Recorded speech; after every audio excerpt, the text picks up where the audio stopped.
Last week, data published by the UK's Labour government showed that asylum applications to the UK had soared to their highest level on record, with over 111,000 claims in the year ending June 2025, 14% higher than the previous year, and roughly double the figure from June 2021. This increase has been driven in part by those who arrive illegally via small boats, but applications have also surged among people coming to the UK on legal visas who then claim asylum. Anyway, since this increase clearly began after the UK left the European Union in January 2021, in the process losing several tools that had helped manage asylum applications, some commentators are now arguing that Brexit might have exacerbated the crisis. So in this video, we'll explain the UK's asylum crisis, and how Brexit might have worsened it.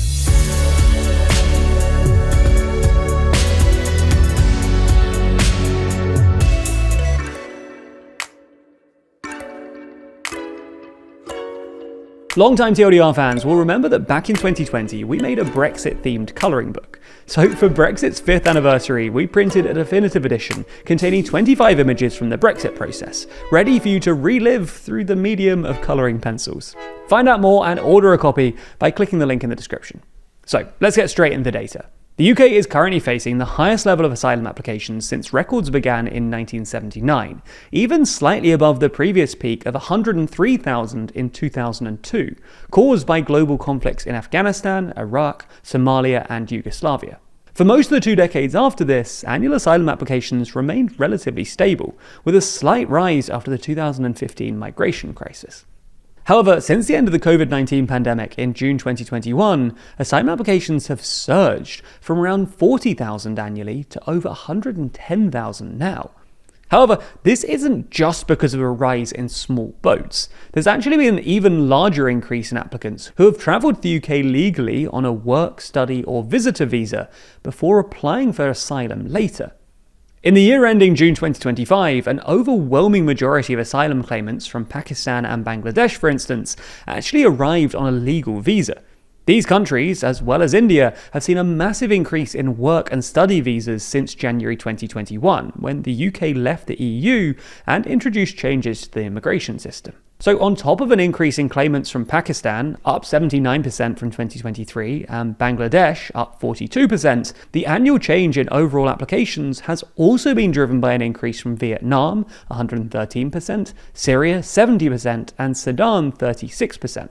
Although these applicants did mostly arrive via small boats. All in all, so far in 2025, nearly 28,000 people have crossed the channel in small boats, putting this year on track to overtake the previous record set in 2022.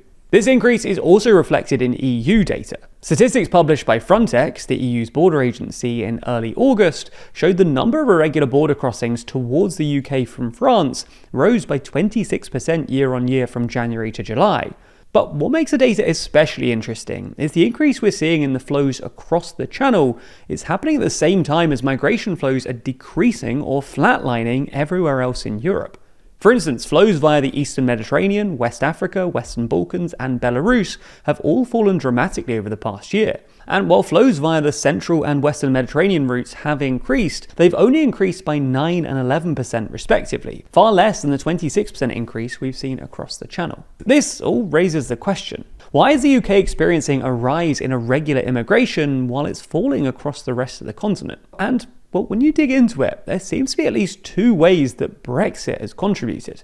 First, the UK's exit from the EU made it a more attractive destination for asylum seekers whose claims have already been refused by an EU member state. Until the UK formally left the EU in January 2021, it had access to the EU's so-called Dublin regulation, which allowed EU member states to refuse to process applications that another member state was responsible for. But Brexit means that the UK can no longer automatically refuse these applications, and the loss of the return mechanism under the Dublin regulation means that the UK no longer has an easy way to return asylum seekers to the first safe EU state they passed through, which has increased the attractiveness of the UK to rejected asylum seekers. According to one source from a migration charity quoted in the Financial Times, roughly half of asylum seekers in refugee camps in France, many of whom are planning to cross the channel into the UK, have already been declined asylum in other European countries. This has contributed to a build-up of asylum seekers stuck in limbo in French camps, who feel that they have no alternative but to make the crossing for the UK. This lack of a clear return protocol is why the UK signed its 12-month one-in, one-out migrant deal with France in July, allowing people who cross illegally on small boats to be returned to France in exchange for the UK taking asylum seekers whose claims have a greater chance of being accepted. However, this doesn't seem to have actually made that much of a difference so far. Anyway, the second way that Brexit may have worsened the UK's asylum crisis is through the overhaul of the immigration system that took place after Brexit. Now, Brexit left several sectors which were reliant on low-wage workers, like the care sector, with labour shortages, as European workers lost their right to work visa-free in the UK. As such, the UK's Conservative government, then led by Boris Johnson, loosened restrictions on some types of visas to encourage workers from the rest of the world into the UK's labour market. The government also introduced a new graduate visa, allowing international students to stay for 2 or 3 years beyond their degree.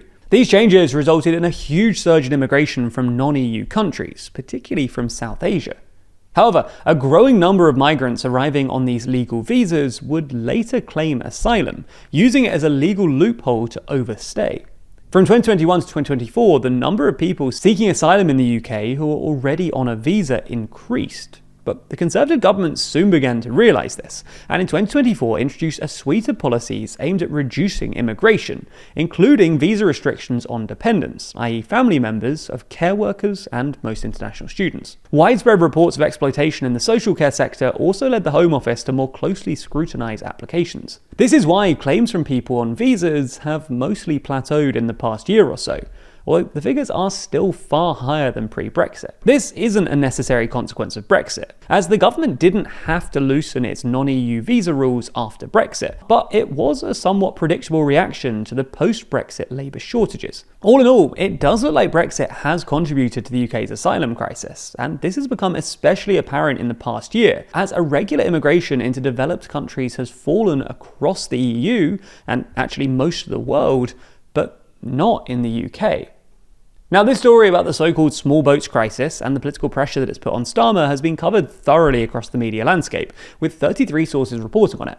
Taking a closer look, you can see that 7 of these come from sources on the right, while 5 come from the left. It's also clear that there's some vast differences between each side of the political spectrum, with the left focusing on its impact on polling, with 71% of voters saying they think Starmer is handling the crisis badly, and the right focusing on the number of irregular migrants crossing the channel. We're able to get into this depth of analysis thanks to our sponsor this week, Ground News, a website and app that collects articles from across the world, helping you to burst your media bubble. For every story, just like this one, you're able to see how many sources are reporting on it, as well as where those sources fall politically. And that's important, as the same story can take on a completely different meaning depending on how it's framed to us. Something we find helps us tackle this problem even further is their fantastic blind spot feature, a newsfeed dedicated to showing us which stories are improperly covered by one side of the political spectrum or other. Here you can expand your own viewpoint, or simply help you understand someone else's media reality.